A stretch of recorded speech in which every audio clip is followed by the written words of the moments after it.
Nikdo si nepamatuje, kdy přesně ta fotka vznikla. Byla uložená hluboko v Ondrově telefonu, skrytá mezi stovkami jiných. Ale tahle byla jiná. Zrnitá, celé pozadí zahalené v červené barvě. Jeho tvář byla zdeformovaná, oči skoro neviditelné, rysy rozmazané, jako by se sami snažili z fotky vymazat. Jen vlasy a náznak úsměvu zůstaly. To jsem já? Zeptal se jednou Ondra, když mu kamarádi fotku ukázali. Vypadá to jako já, ale taky ne. Od té doby se začaly dít podivné věci.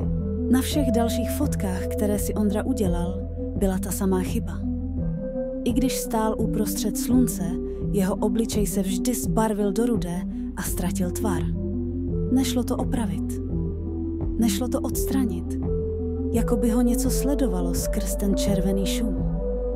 Jednou večer ho jeho kamarád slyšel mluvit na Discordu.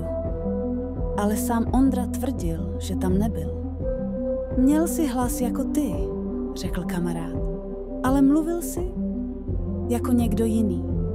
Opakoval si pořád dokola, to už nejsem já, to už nejsem já. Po týdnu Ondra přestal vycházet ven. Zamkl se doma a všechny zprávy ignoroval.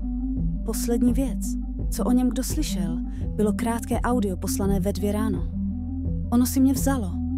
Ta věc z té fotky. Já už nejsem. Já. Když se kamarádi konečně odvážili k němu domů, našli jeho pokoj prázdný. Na stole ležel jen telefon. A v něm jedna jediná fotka. Byla to ta samá rudá, deformovaná tvář.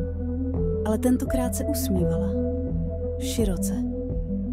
A oči už nebyly Ondrovi,